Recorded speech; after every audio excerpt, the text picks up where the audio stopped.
Hi guys. இந்த வீடியோவில் பார்த்தீங்கன்னா கம்ப்ளீட்டாக நம்ம வந்து எப்படி ஃபினான்ஷியலாக ரொம்ப ஸ்ட்ராங்கான கம்பெனிஸை நம்ம கண்டுபிடிக்கிறது, ஸோ எப்படி அந்த கம்பெனிஸ் எல்லாம் நம்ம ஃபில்டர் பண்ணுறது அப்படிங்கிறத நம்ம வந்து இந்த வீடியோவில் கம்ப்ளீட்டாக லேர்ன் பண்ண போகிறோம். இதில் நிறைய விஷயங்கள் ஃபண்டமெண்டலாகவும் நீங்கள் லேர்ன் பண்ணுவீங்க. ஸோ இந்த வீடியோ கம்ப்ளீட்டாக ஸ்கிப் பண்ணாமல் பார்த்தீங்க அப்படின்னா உங்களுக்கு வந்து ரொம்ப பெனிஃபிட்டாக இருக்கும். ஸோ இந்த வீடியோவில் வந்து நம்ம ஏன் வந்து இந்த ஃபண்டமெண்டலாக ஸ்ட்ராங்காக இருக்கிற கம்பெனிஸ் நம்ம பண்ணுறோம் அப்படின்னா, இந்த ஃபில்டரிங் க்ரைட்டீரியா வந்து இல்லாமல் நீங்கள் வந்து எல்லா கம்பெனிஸ் கிட்டத்தட்ட 5000 கம்பெனிஸ் அரௌண்ட் இருக்குது சரிங்களா ஸ்டாக் மார்க்கெட்டில். ஸோ எல்லா கம்பெனிஸையும் நீங்கள் ஒவ்வொன்றா எடுத்து நீங்கள் வாட்ச் பண்ண முடியாது ஓகேங்களா. அதனால் வந்து நம்ம என்ன பண்ணுறோம் அப்படின்னா, நம்ம ஒரு ஃபில்டரிங் க்ரைட்டீரியா யூஸ் பண்ணுறோம். அந்த ஃபில்டரிங் க்ரைட்டீரியா யூஸ் பண்ணி நம்ம வந்து ஃபினான்ஷியலாக ஸ்ட்ராங்காக இருக்கக்கூடிய கம்பெனிஸை கண்டுபிடிக்கிறோம். அப்போ தான் வந்து நம்ம ஃப்யூச்சரில் வந்து அந்த கம்பெனிஸ்னால தான் வந்து ஒரு ஸ்ட்ராங்கான ஒரு கேஷ் ஃப்ளோவையும் ஒரு ஏர்னிங்ஸ் க்ரோத்தையும் கொண்டு வர முடியும். ஏன்னா அவங்க ஃபினான்ஷியலாக ஸ்ட்ராங்காக இல்லை அப்படின்னா அவங்களால வந்து மேற்கொண்டு பிஸ்னஸ் பண்ண முடியாது. ஈவன் கவர்மெண்ட் பாலிசி நல்ல ஒரு ஆப்பர்ச்சுனிட்டி மேக்ரோ எக்கனாமிக் என்விரான்மெண்ட் நல்லா இருந்தால் கூட அவங்களால வந்து நல்ல பிஸ்னஸ் பண்ண முடியாது. ஏன்னா அவங்க ஃபினான்ஷியலாக வந்து ஸ்ட்ராங்காக இல்லை. ஏன்னா இப்போ எக்ஸாம்பிளுக்கு வந்து கடன் நிறைய வாங்கி வச்சிருக்காங்க அப்படின்னா அதுக்கு வட்டி கட்டுறதுக்கு அவங்க சரியாக போயிடும்.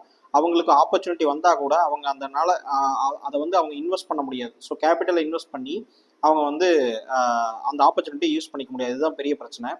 ஸோ இதில் வந்து என்ன பண்ண போகிறோம்னா, பியோட்ரோஸ்கி ஃபார்முலா அப்படின்னு சொல்லி ஒன்று இருக்கும். பியோட்ரோஸ்கி அப்படிங்கிறவர் வந்து ஒரு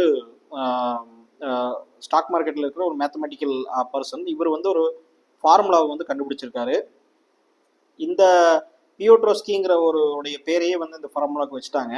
இந்த ஃபார்முலாவை வந்து யூஸ் பண்ணி கிட்டத்தட்ட நம்ம ஒரு ஃபினான்ஷியலான ஸ்ட்ராங்கான கம்பெனிஸை கண்டுபிடிக்கலாம். ஸோ அதுக்காக தான் நம்ம இந்த வீடியோவே போடுறோம். அது ஸ்ட்ராங்கான கம்பெனிஸ் கண்டுபிடிச்சாலும் கூட நீங்கள் வந்து அதை எடுத்து அனலைஸ் பண்ணணும் ஓகேங்களா. இண்டிவிஜுவலாக அந்த கம்பெனிஸ் அனலைஸ் பண்ணணும். அப்போ தான் உங்களுக்கு வந்து பெட்டர் ரிசல்ட் கிடைக்கும். ஏன்னா இது ஒரு ஃபில்டரிங் க்ரைட்டீரியா. ஸோ இப்போ பார்த்தீங்கன்னா பியோட்ரோஸ்கி ஃபார்முலா அப்படிங்கிறது என்ன அப்படிங்கிறது பார்த்தீங்கன்னா, இப்போது இது வந்து ஒரு ஃபினான்ஷியலாக ஸ்ட்ராங்காக இருக்கக்கூடிய கம்பெனிஸை கண்டுபிடிக்கிறதுக்காக நம்ம யூஸ் பண்ணுறோம். இதில் வந்து ஒரு 9 க்ரைட்டீரியா இருக்குது. அதாவது கிட்டத்தட்ட 9 வகையான 9 வகையான க்ரைட்டீரியாஸ் வந்து கொடுத்துருக்காங்க. இந்த 9 வகையான க்ரைட்டீரியாஸ் வச்சு நீங்கள் வந்து ஃபினான்ஷியலாக ஸ்ட்ராங்காக இருக்கக்கூடிய கம்பெனிஸை கண்டுபிடிக்கலாம் அப்படிங்கிறத வந்து இந்த ஃபார்முலாவுடைய மெயின் இம்பார்ட்டன்ஸ். இப்போது இந்த 9 வகையான ஃபார்முலாவையும் பார்த்தீங்கன்னா கிட்டத்தட்ட ஒரு 3 வகையான கேட்டகரியாக பிரிச்சிருக்காங்க. ஒன்று வந்து ப்ராஃபிட்டபிலிட்டி ரேஷியோ, அதாவது ப்ராஃபிட்டபிலிட்டியை கண்டுபிடிக்கிறது. ஒரு கம்பெனியை வந்து ப்ராஃபிட்டபிளாக ரன் பண்ணுறாங்களா அப்படிங்கிறத ஃபர்ஸ்ட் பார்க்கணும். ஒரு ப்ராஃபிட்டபிளான கம்பெனி அப்படிங்கிறது எப்படி இருக்கும், ஸோ அந்த கம்பெனிக்கு தேவையான மெட்ரிக்ஸை நம்ம எதை பார்க்கணும் அப்படிங்கிறதா ப்ராஃபிட்டபிலிட்டி ரேஷியோஸ். ஸோ இந்த 9 டைப் ஆஃப் க்ரைட்டீரியாவையும் 3 வகையாக பிரிச்சிருக்காங்க. அதுக்கடுத்து leverage. So leverage and liquidity அப்படிங்கிறது வந்து கடன் எவ்வளோ வச்சுருக்காங்க, ஸோ இவங்க எவ்வளோ லெவரேஜ் பண்ணுறாங்க, இவங்க கம்பெனியுடைய அசட்டை வச்சு எவ்வளோ வந்து கடன் வாங்குறாங்க, இல்லை வேற ஏதாவது வகையில் ஃபண்டை வந்து எடுக்கிறாங்களா, அதை வந்து லெவரேஜ்னு சொல்லுவோம். ஸோ அதை எப்படி எஃபிஷியண்ட்டாக யூஸ் பண்ணுறாங்க அப்படிங்கிறதே நம்ம பார்க்குறோம். அதுக்கடுத்து பார்த்தீங்கன்னா ஆப்ரேஷனல் எஃபிஷியன்சி. ஆப்ரேஷனல் எஃபிஷியன்சி அப்படின்னா இப்போ ஒரு எஃபிஷியன்ட் ப்ராசஸ் அப்படிங்கிறது உங்களுக்கு வந்து என்னங்கிறது உங்களுக்கு தெரியும். இப்போ 1 மணி நேரத்தில் ஒருத்தன் 10 வேலையை முடிக்கிறான்னு வச்சுக்கோங்க. அதே அளவுக்கு கெப்பாசிட்டியில் இன்னொருத்தன் 20 வேலையை முடிக்கிறான்னா சம்திங் எஃபிஷியண்ட்டாக பண்ணிட்டு இருக்கான்னு அர்த்தம். வேற எந்த டிஃப்ரென்ஸும் இல்லை இவங்களுக்குள்ள. ஆனால் இவன் வந்து 20 வேலையை முடிக்கிறான்னா எஃபிஷியண்ட்டான ப்ராசஸ் பண்ணுறான்னு அர்த்தம். ஸோ இதுதான் வந்து எஃபிஷியன்சி. ஸோ இந்த 3 வகையான ரேஷியோவையும் வச்சுக்கிட்டு, 3 வகையான கேட்டகரியில் உள்ள ரேஷியோவையும் வச்சுக்கிட்டு இந்த 9 டைப்பை நம்ம ஃபில்டர் பண்ண போகிறோம். ஸோ அதுக்கு முன்னாடி நீங்கள் வந்து ஸ்டாக் மார்க்கெட்டுக்கு புதுசாக இருக்கீங்க, நான் வந்து ஃபுல்லாக லேர்ன் பண்ணணும், ஒரு பேசிக்லேருந்து லேர்ன் பண்ணோம் அப்படின்னா நம்மளுடைய investors.tamil.com அப்படிங்கிற இந்த வெப்சைட்டை போய் விசிட் பண்ணி பாருங்கள். இதில் வந்து என்னுடைய பர்சனலான ப்ரீமியம் கோர்சஸ் எல்லாமே நான் கொடுத்துருக்கேன். ஸோ பேசிக் லெவலில் இருந்து அட்வான்ஸ் லெவலில் வரைக்கும் நீங்கள் ஸ்டாக் மார்க்கெட்டில் இருக்கிற எல்லா விஷயமும் நீங்கள் லேர்ன் பண்ணலாம். ஸோ இது பேசிக் லெவல் கோர்சஸ்லேருந்து, அதாவது 1, 2, 3 கொடுத்துருப்பேன். இது எல்லா கோர்சஸையுமே நீங்கள் வாட்ச் பண்ணிக்க முடியும் சப்ஸ்கிரிப்ஷன் பேசிஸில். நீங்கள் இந்த வெப்சைட்டை செக் பண்ணி பாருங்கள். ஸோ உங்களுக்கு டிஸ்கிரிப்ஷன்லையும் கொடுத்துருக்கேன், கமெண்ட் செக்ஷன்லையும் கொடுத்துருக்கேன், செக் பண்ணி பாருங்கள். இப்போது வேல்யூஷன், அதாவது நீங்கள் டெலிகிராம் குரூப்பில் ஜாயின் பண்ணணும் அப்படின்னா டெலிகிராம் சேனல் ஒன்று கொடுத்துருக்கேன். அதில் குயிக்கான இன்ஃபர்மேஷன்லாம் ஷேர் பண்ணுறதுக்காக கொடுத்துருக்கேன். இதுவும் வந்து டிஸ்கிரிப்ஷனில் இருக்குது, கமெண்ட் செக்ஷனில் இருக்குது, செக் பண்ணி பாருங்கள். ஸோ இப்போ வந்து ஃபஸ்ட்டு நம்ம ரேஷியோக்கு வந்துடுவோம்.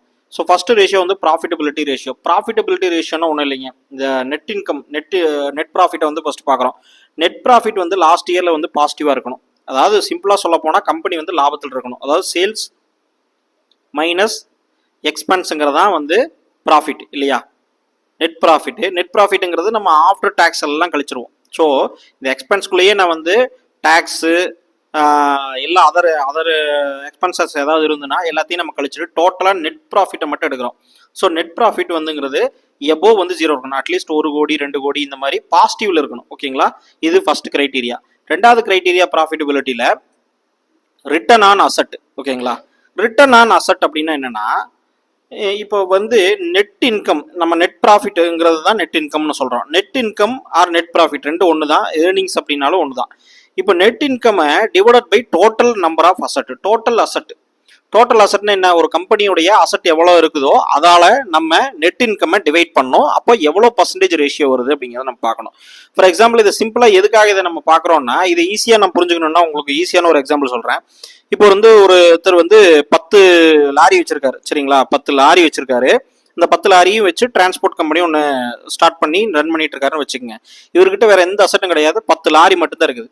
ஸோ ஒரு லாரி 20 லட்சம் அப்படின்னு போட்டால் கூட உங்களுக்கு வந்து ஒரு 2 கோடி ரூபாய் வரும். சரிங்களா, 10 லாரிக்கு 2 கோடி ரூபாய் வரும். இப்போ இந்த 2 கோடி ரூபாயை வச்சு இவர் என்ன பண்றாரு அப்படின்னா, வருஷத்துக்கு எல்லா செலவு, எல்லா வண்டி ஓட்டுனது எல்லாமே வந்து மெயின்டெனன்ஸ் எல்லாம் போக, எல்லா பிஸ்னஸ் செலவும் போக 20 லட்சம் ரூபா வந்து நெட்டா வந்து நெட் ப்ராஃபிட் நிறுத்துறாரு ஒரு வருஷத்துல அப்படின்னா, இவருடைய ரிட்டர்ன் எவ்வளோன்னு கேட்டிங்கன்னா 2 crores டோட்டல் அசட். சரிங்களா, அந்த லாரி 2 crore டோட்டலாக, அந்த 10 அசட் 2 crore ருபீஸ் உள்ள அசட்டை வச்சு 20 lakhs சம்பாதிக்கிறாருன்னா 10% ரிட்டர்ன் இல்லையா?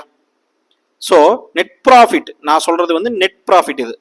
இதை வந்து நெட் ப்ராஃபிட் அப்படிங்கிறத வச்சுங்க. வருஷத்துக்கு நெட் ப்ராஃபிட் 2 crores வச்சு 20 lakhs சம்பாதிக்கிறாரு, 10% ரிட்டர்ன். ஸோ இது வந்து இன்னொரு கம்பெனி இருக்கு, அந்த கம்பெனிலையும் அதே 10 லாரி தான் வச்சிருக்காங்க. ஆனால் அவங்க வந்து பாத்தீங்கன்னா இதே சேம் 2 crore தான்.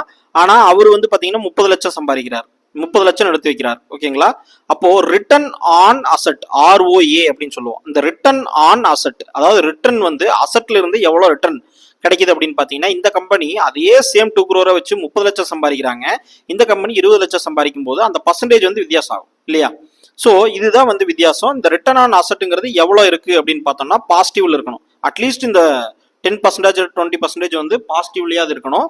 ஸோ அதுதான் வந்து ஒரு பேசிக் சைன். சரிங்களா, கம்பேர் பண்ணி கூட நீங்க பார்க்கலாம் இண்டஸ்ட்ரியோடைய வேற கம்பெனியோடைய, இருந்தாலும் பேசிக் சைன் பாசிட்டிவா இருக்கணும் அப்படிங்கிறது தான். ஸோ அதுதான் வந்து இந்த ப்ராஃபிட்டபிலிட்டி. அடுத்தது வந்து பாத்தீங்கன்னா ப்ராஃபிட்டபிலிட்டி ரேஷியோல தேர்ட் பார்ட் வந்து பாத்தீங்கன்னா operating cash flow. Operating cash flow அப்படின்னா என்னன்னா, இப்போ வந்து ஒரு மாசம் ஸ்டார்டிங் 1ஆம் தேதியிலேருந்து 30ஆம் தேதிக்குள்ள வரக்கூடிய total sales minus total expense. சரிங்களா, இதுதான் வந்து நெட் ப்ராஃபிட் நம்ம சொல்றோம். ஒரு மாசத்துக்கு 1ஆம் தேதியிலேருந்து 30ஆம் தேதிக்குள்ள வரக்கூடிய டோட்டல் செலவு, டோட்டல் வருமானம் மைனஸ் எக்ஸ்பென்ஸை தான் வந்து நம்ம நெட் ப்ராஃபிட்னு சொல்றோம். ஆனால் கேஷ் ஃப்ளோ அப்படின்னு என்ன, ஆப்ரேட்டிங் கேஷ் ஃப்ளோ அப்படின்னா என்ன அப்படின்னா, இப்போ வந்து இந்த 1ஆம் தேதியிலிருந்து 30ஆம் தேதிக்குள்ள கம்பெனிக்கு உள்ள வந்த டோட்டல் அமௌண்ட். சரிங்களா, அது என்ன அமௌண்ட்டா வேணா இருக்கட்டும், உள்ள இன்கமிங் அமௌண்ட். சரிங்களா, இன்கமிங் அமௌண்ட்னு வச்சுக்கோங்க. சும்மா புரியுதுக்காக சொல்றேன். கேஷ் ஃப்ளோனா அக்கௌண்டிங் படிச்சவங்களுக்கு ஈஸியாக புரியும், மற்றவங்களுக்கு ஜென்ரலாக சொல்றேன். இன்கமிங் அமௌண்ட்டு மைனஸ் இந்த 1ஆம் தேதியிலேருந்து 30ஆம் தேதிக்குள்ள வெளியே போன அமௌண்ட். சரிங்களா, வெளியே போன எந்த அமௌண்ட்டாக இருந்தாலும் அவுட் கோயிங் அமௌண்ட்னு வச்சுக்கோங்க, அவுட் கோயிங். ஸோ டோட்டல் இன்கமிங்ல இருந்து மைனஸ் அவுட் கோயிங் கழிச்சிங்கன்னா இந்த கேஷ் ஒன்று நின்றுட்டு இருக்கும் இல்லையா, நமக்கு வந்து ஒரு கேஷ் நின்றுட்டு இருக்கும் இல்லையா, இது வந்து லாபம் கிடையாது. நல்லா புரிஞ்சுங்க. இது சேல்ஸ் அப்படிங்கிறது வந்து இப்போ பணம் வந்து உள்ள வர்றது எது வழியா வேணாலும் வரலாம். ஓகேங்களா, கடன் வாங்கி வரலாம், சேல்ஸ் பண்ணியும் வரலாம், அதே மாதிரி சப்ளையருக்கு ஏதாவது கொடுத்த அமௌண்ட் திருப்பி வரலாம். ஸோ எந்த வகையில் வேணாலும் வரலாம். ஓகேங்களா, ஸோ இந்த மாதிரியான டைப்ல இன்கமிங், ஏன்னா நம்ம அக்கௌண்டிங் நீங்க கிளியரா படிச்சீங்கன்னா தான் புரியும், இருந்தாலும் ஜென்ரலா சொல்றேன். ஸோ இதுக்கு பேர் தான் கேஷ் ஃப்ளோ அப்படின்னு சொல்லுவோம். இப்போ 1 இயருக்கு எடுத்துக்கிட்டீங்கன்னா இவங்க என்ன சொல்றாங்கன்னா ஆப்ரேட்டிங் கேஷ் ஃப்ளோ வந்து பாசிட்டிவா இருக்கணும். ஸோ இது வந்து நெகட்டிவ்ல இருக்கக்கூடாது. அதாவது வந்து நமக்கு உள்ள வர்ற அமௌண்ட்டை விட நமக்கு வெளியே போற அமௌண்ட் ஜாஸ்தியா இருக்கக்கூடாது அப்படின்னா, இது எந்த சினாரியோட பொருத்தி பார்க்கலாம், ஈஸியா புரிஞ்சுக்கலாம் அப்படின்னா, இப்போ எக்ஸாம்பிளுக்கு நீங்க வந்து ஒரு 1 கோடி ரூபாய்க்கு பர்ச்சேஸ் பண்றீங்கன்னு வச்சுக்கோங்க. பர்ச்சேஸ் பண்றீங்க, 1 கோடி ரூபாய்க்கு பர்ச்சேஸ் பண்றீங்க. இந்த பர்ச்சேஸ் பண்ணதுல நீங்க வந்து பாத்தீங்கன்னா இந்த பணத்தை சப்ளையருக்கு வந்து கொடுக்கல. சரிங்களா, ஒரு 30 நாள் 40 நாள் இந்த மாதிரி பெண்டிங் வச்சுதான் கொடுக்குறீங்க. அப்போ வருஷம் எண்டுல பாத்தீங்கன்னாலும் 1 கோடி ரூபாய்க்கு நீங்க பர்ச்சேஸ் பண்ணிருக்கீங்க, அந்த 1 கோடி ரூபாய் பணம் வந்து உங்ககிட்ட இருந்து வெளியே போகல. ஆனால் அந்த 1 கோடி ரூபாய் நீங்க சேல்ஸ் பண்ணிருக்கிறீங்க. சரிங்களா, அப்போ கிட்டத்தட்ட இந்த 1 கோடி ரூபாயில பாத்தீங்கன்னா ஒரு 10% தான் உங்களுடைய மார்ஜின் இருக்கும். ஆனாலும் இந்த 1 கோடி ரூபாய் நீங்க எப்பவுமே நின்றுட்டே இருக்கும். காரணம் என்னன்னா, சப்ளையருக்கு பில் டு பில் தான் கொடுப்பீங்க. ஒரு 40 நாள் கழிச்சு தான் கொடுப்பீங்க. ஸோ ஒரு பில் ஆகும்போது ஒரு பில் நின்று இருக்கு, அப்போ ஒரு பில் நின்றுட்டே இருக்கும். ஓகேங்களா? ஸோ இந்த மாதிரியான டைம்ல கூட இந்த கேஷ் வந்து நின்றுட்டு இருக்கும். அப்போ இது வந்து நம்மளுடைய பணம் கிடையாது, இது லாபமும் கிடையாது. ஆனாலும் ஒரு கோடி ரூபாய் அமௌண்ட் வந்து உங்க கம்பெனில எப்பவுமே இருந்துட்டு இருக்கும் அப்படிங்கிற அந்த கான்செப்டுக்கு பேர் தான் வந்து கேஷ் ஃப்ளோ. இது சிம்பிளா சொல்ல போனா இன்னும் எக்ஸாம்பிள் சொல்லலாம். நம்மளோட வீடியோஸ் நிறைய இருக்குது, நீங்க பார்த்தீங்கன்னா நிறைய விஷயங்கள் வந்து இதில் சொல்லியிருப்பேன் நம்மளுடைய சேனலில். ஸோ அதை பார்த்தீங்கன்னா உங்களுக்கு கிளியர் அண்டர்ஸ்டாண்ட் ஆகும். ஸோ கேஷ் ஃப்ளோ வந்து பாசிட்டிவ்ல இருக்கணும் அப்படிங்கிறது ஒரு பாயிண்ட் ஆஃப் வியூ. அதுக்கடுத்து பார்த்தீங்கன்னா ப்ராஃபிட்டபிலிட்டியில் நாலாவது ரேஷியோ என்ன அப்படின்னா, operating cash flow is greater than net income. அதாவது வந்து இந்த உள்ள போகிற அமௌண்ட் வெளியே வர அமௌண்ட் இருக்கு இல்லையா, அந்த கேஷ் ஃப்ளோ வந்து எப்படி இருக்கணும் அப்படின்னா, இந்த நெட் ப்ராஃபிட்னு ஒன்று இருக்கு இல்லையா, நெட் ப்ராஃபிட்டை விட ஜாஸ்தியாக இருக்கணும், நெட் ப்ராஃபிட்டை விட கம்மியாக இருக்கக்கூடாது. ஏன்னா அப்படி இருந்தால் தான் கேஷ் ஃப்ளோ வந்து நெட் ப்ராஃபிட்டை விட ஜாஸ்தியாக இருக்கணும். ஏன்னா இப்போ நெட் ப்ராஃபிட் 10 கோடின்னு வச்சுக்கோங்க, கேஷ் ஃப்ளோ வந்து அட்லீஸ்ட் வந்து ஒரு 30 கோடி 40 கோடியாவது இருக்கணும். ஆனால் அப்போதான் வந்து ஒரு குவாலிட்டியான கம்பெனின்னு அர்த்தம். கேஷ் ஃப்ளோ ரொம்ப சாக்ரிஃபைஸ் பண்ணிட்டு அவங்க வந்து நெட் ப்ராஃபிட்டை மட்டும் வச்சாங்க அப்படின்னா அந்த கம்பெனியுடைய குவாலிட்டி ஆஃப் ஏர்னிங்ஸ் வந்து கம்மியாக இருக்குதுன்னு அர்த்தம். ஏன்னா இந்த கேஷ் ஃப்ளோ வச்சு நீங்கள் நிறைய விஷயம் பண்ணலாம். கேஷ் ஃப்ளோ வச்சு இன்னொரு பிரான்ச் போடலாம், நிறைய விஷயங்கள். அதாவது இந்த கேஷ் ஃப்ளோங்கிறது என்னன்னு கேட்டிங்கன்னா, கடனே இல்லாமல் உங்ககிட்ட இருக்கக்கூடிய ஒரு காசு அப்படின்னு வச்சுக்கோங்களேன். ஸோ இதை வச்சு எக்ஸ்பேன்ஷன் ஸ்ட்ராட்டஜிஸ் நிறைய பண்ணுவாங்க கம்பெனிஸ், எக்ஸ்பென்ஷன். அதனால தான் இந்த விஷயத்த பார்க்குறோம். இது நெட் இன்கம் விட ஜாஸ்தியாக இருக்கணும் அப்படின்னு சொல்கிறாங்க. ஸோ இதெல்லாம் வந்து நம்ம ஒவ்வொன்றா நம்ம போடணுமா அப்படின்னு கேட்டிங்கன்னா, ரொம்ப ஈஸியாக இந்த பியோட்ரோஸ்கி ஃபார்முலாவில் நம்ம ஸ்க்ரீனர் யூஸ் பண்ணி நம்ம ஸ்கேன் பண்ணலாம். ஸோ அது ஈஸியாக எப்படிங்கிறத நான் சொல்கிறேன். இப்போ அடுத்து வந்து பார்த்தீங்கன்னா leverage and liquidity. So leverage and liquidity அப்படிங்கிறது வந்து பார்த்தீங்கன்னா, நம்ம எவ்வளோ வந்து கடன் வாங்கி வெளியிக்கிற ஃபண்டெல்லாம் வச்சு யூஸ் பண்ணுறோம் அப்படிங்கிற அந்த கிரைட்டீரியா தான் வந்து லெவரேஜ் அண்ட் லிக்விடிட்டி. இப்போது இதுல வந்து அஞ்சாவது கிரைட்டீரியா என்னன்னு பாத்தீங்க அப்படின்னா, change in leverage. Change in leverage என்ன? If the company's long term டெப்ட் has increased relative to the previous year. அதாவது வந்து கம்பெனியுடைய லாங் டர்ம் டெப்ட், அதாவது 5 வருஷம் 10 வருஷம் கடன் வாங்கியிருப்பாங்க இல்லையா, 5 வருஷம் கட்டுறேன் 10 வருஷம் கழிச்சு ஸோ லாங் டர்ம் டெப்ட் இருக்கும். அதாவது மாசம் கட்டிட்டு இருப்பாங்க, ஆனால் அந்த லோனை முடிக்கிறதுக்கே 5 வருஷம் 10 வருஷம் கூட ஆகலாம். அந்த மாதிரியான லோன்லாம் வந்து குறைஞ்சிக்கிட்டே வருதா, வருஷம் குறைஞ்சிக்கிட்டே வருதா? அட்லீஸ்ட் இப்போ ஒரு 10 கோடி லோன் வச்சிருக்காங்க அப்படின்னா அடுத்த வருஷம் ஒரு 9 கோடி, அடுத்த வருஷம் ஒரு 8 கோடி. ஸோ இப்படி வருஷம் குறைஞ்சிக்கிட்டாவது வருதா அப்படிங்கிறத பார்ப்பாங்க. இதுதான் வந்து சேஞ்ச் இன் லெவரேஜ். லெவரேஜ் வந்து குறைச்சிட்டு வராங்களா அப்படின்னு பார்ப்பாங்க. இது ஒரு கண்டிஷன்.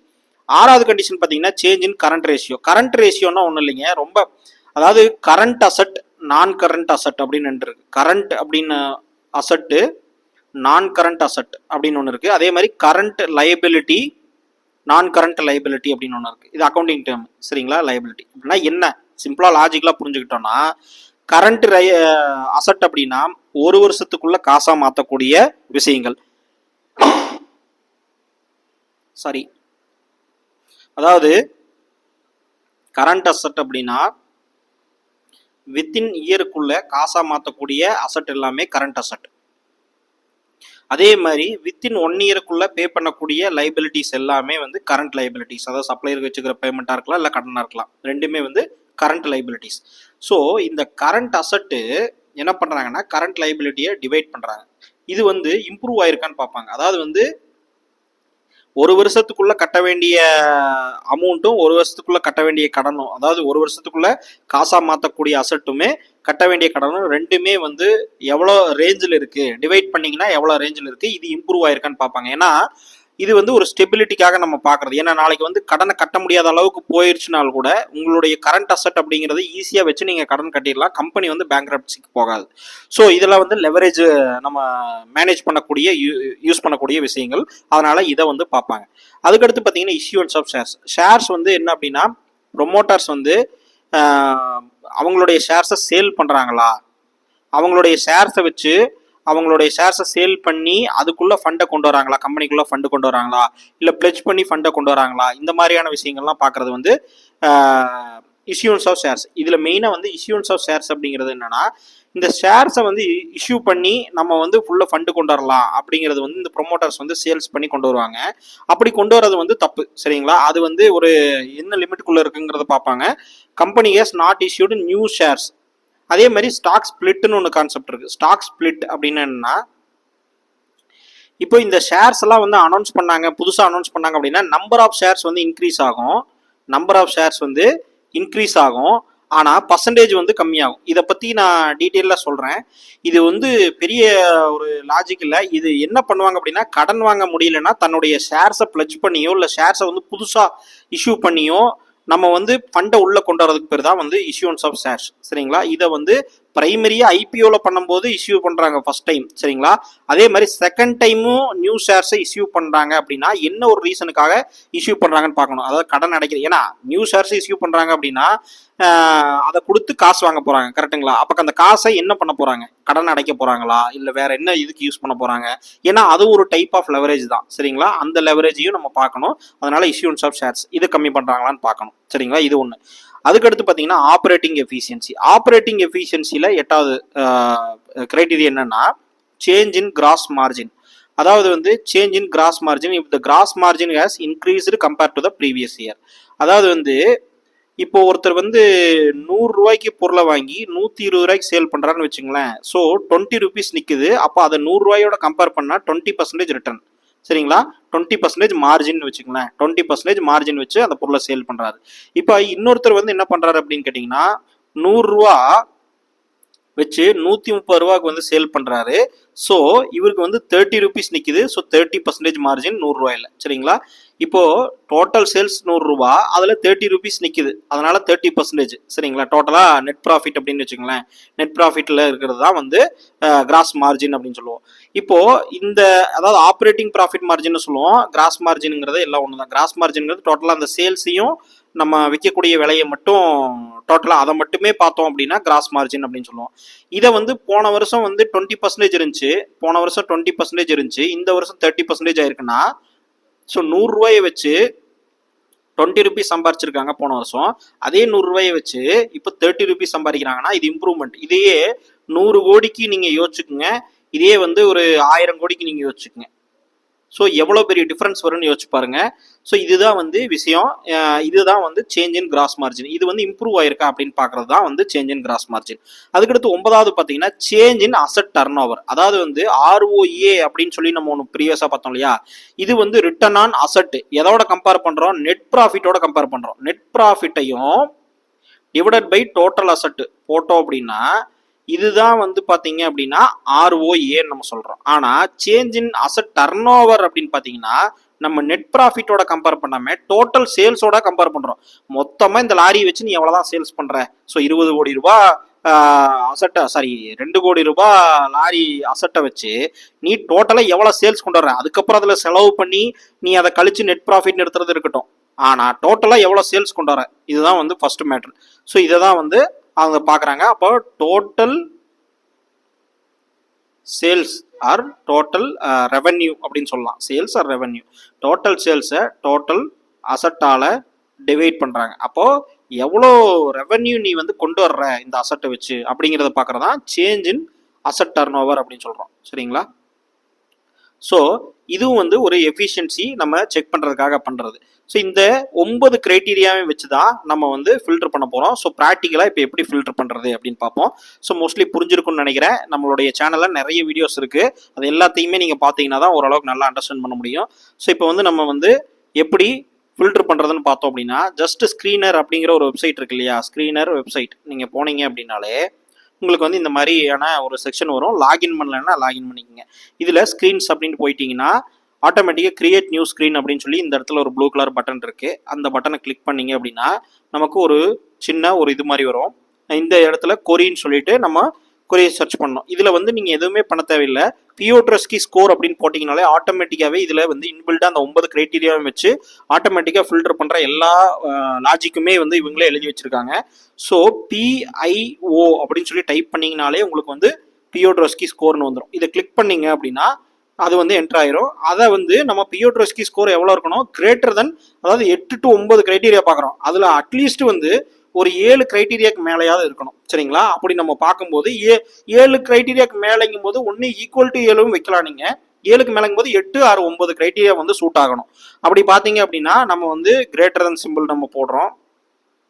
கிரேட்டர் தென் சிம்பிள் நம்ம போட்டுட்டு நம்ம வந்து ஒரு 7 எபோவ் 7 நம்ம கொடுக்குறோம். இப்போ எபோவ் 7 கொடுத்துட்டு இங்கே நீங்கள் என்ன பண்ணுறீங்க, ரன் திஸ் கொரி அப்படின்னு சொல்லி கிளிக் பண்ணீங்க அப்படின்னா இப்போ பாருங்க கிட்டத்தட்ட எவ்வளோ கம்பெனிஸ் ஓப்பன் ஆயிருக்குன்னு, கிட்டத்தட்ட 614 கம்பெனிஸ் வந்து வந்திருக்குது. சரிங்களா? ஸோ நிறைய கம்பெனிஸ் வந்திருக்கு. இதில் மார்க்கெட் கேப் அதிகமாக உங்களுக்கு வேணும்னா மார்க்கெட் கேப் அப்படிங்கிற இந்த அந்த காலமை கிளிக் பண்ணிங்கனாலே அசெண்டிங் ஆர்டர் டிசெண்டிங் ஆர்டராக மாறிக்கும். ஸோ மார்க்கெட் கேப் வந்து வந்துடும். இதில் வந்து ஸ்டேட் பேங்க் ஆஃப் இந்தியா வந்து ஃபர்ஸ்ட் இருக்குது, ரெண்டாவது இந்துஸ்தான் மார்க்கெட் கேப் பேஸ்டாக ஃபில்டர் வந்திருக்கு. இது எல்லாமே ஃபினான்ஷியலாக மோர் தென் 8 or 9 கிரைட்டீரியா வந்து நம்ம இப்போ பார்த்ததுல சாட்டிஸ்ஃபைட் ஆகக்கூடிய கம்பெனிஸ். ஸோ இவ்வளோ கம்பெனிஸ் இருக்கு, இது எல்லாமே அப்போ வந்து நல்ல கம்பெனிஸா அப்படின்னு கேட்டிங்கன்னா ஃபினான்ஷியலாக ஸ்ட்ராங்காக இருக்கிற கம்பெனிஸ் இதெல்லாமே. அப்போது நீங்கள் என்ன பண்ணணும்னா ஃபினான்ஷியலாக ஸ்ட்ராங்காக இருந்தாலே நம்ம வாங்கலாமா அப்படின்னா இது வந்து ஒரு ஃபர்ஸ்ட் லெவல் கிரைட்டீரியா. ஆனால் அதுக்கு அடுத்து வந்து நீங்கள் இண்டிவிஜுவலாக ஒவ்வொரு கம்பெனியும் என்ன வேல்யூஷனில் இருக்குது, ஃபியூச்சரில் என்ன ஏர்னிங்ஸ் க்ரோத் எடுக்க முடியும். ஏன்னா இன்னைக்கு வரைக்கும் பார்த்தது டேட்டாவில் தான் இந்த 9 கிரைட்டீரியா சூட் ஆகும்.